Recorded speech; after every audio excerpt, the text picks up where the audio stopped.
예, 여러분들 교과서 57페이지 학습 활동을 통해서 이제 글 전체를 다시 한번 정리해 보도록 하겠습니다.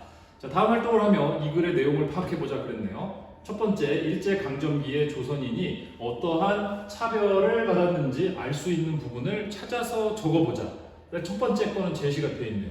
조선인은 아무리 일을 잘하고 착실하게 근무해도 일본인과 같은 기간에 승진할 수 없었다.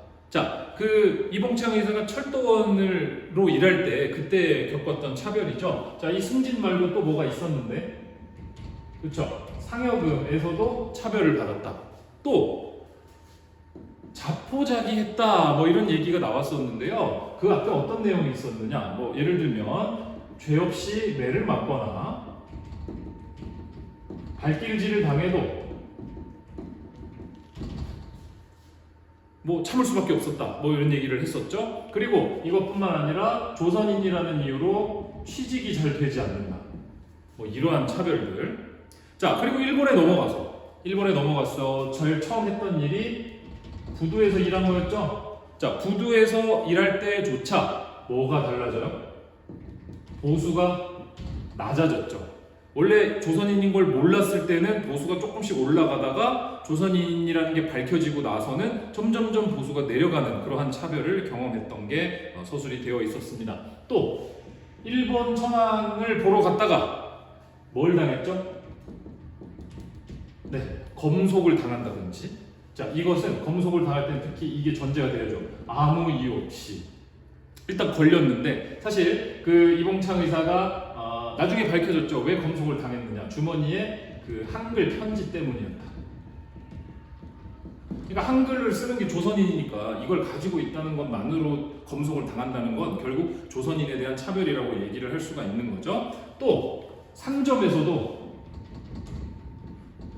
조선인이 물건을 사려고 했을 때 뭐 욕을 한다거나 혹은 아예 물건을 팔지를 않는다든지 아주 수많은 차별들이 있었습니다.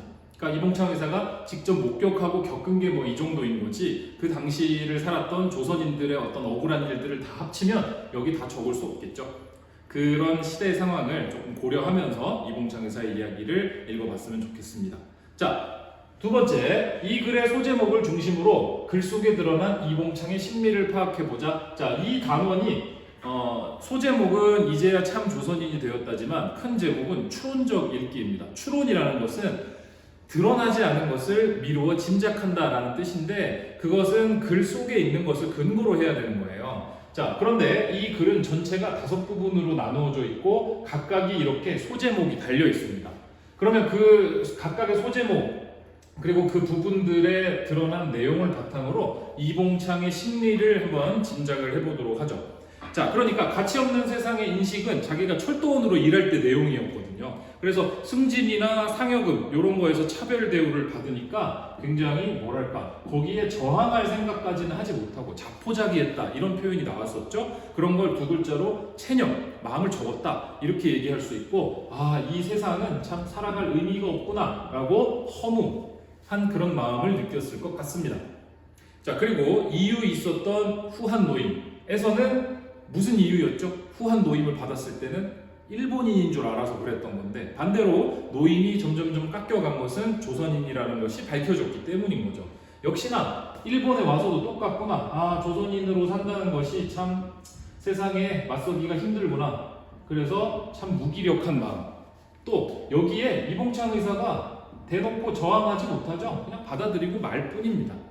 이것조차 없으면 생계를 유지를 할 수가 없잖아요. 그리고 나중에 주변인들한테 물어보고 나서 내가 노임이 깎인 이유는 조선인이었기 때문이다 라는 말을 듣고 나서 기가 막히죠. 참 억울했을 것 같습니다. 그리고 죄 없이 갇힌 유치장에서는 별다른 죄도 없는데 유치장에 갇히게 되어서 굉장히 억울했을 것이고, 그리고 이를 계기로 독립운동의 뜻을 품게 되었다. 그러니까 일본이 어떻게 보면 독립운동가를 양성하는 거라고도 볼 수가 있겠네요. 사람한테 자꾸 억울함과 원한을 심어줘가지고 저항하게 만드니까요.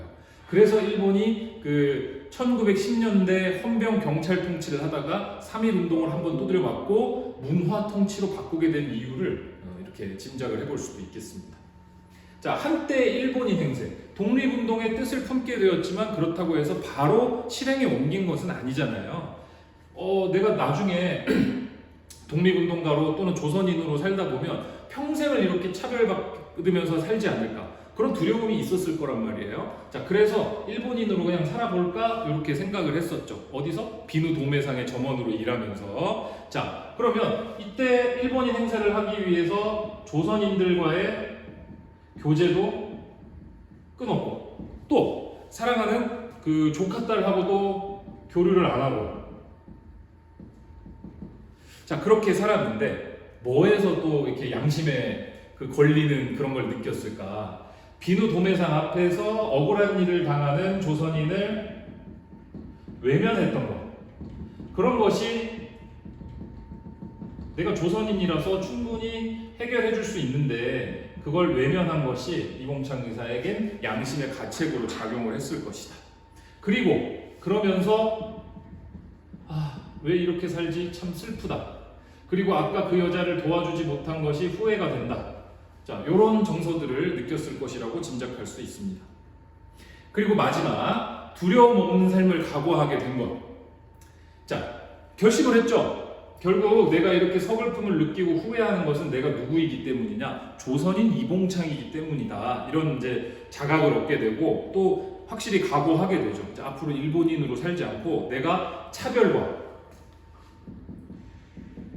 어떤 사회적인 압박을 받더라도, 취직도 못하고 뭐 되게 무시당하고 이렇게 하더라도 여기에도 불구하고 조선인 이봉창으로 살겠다는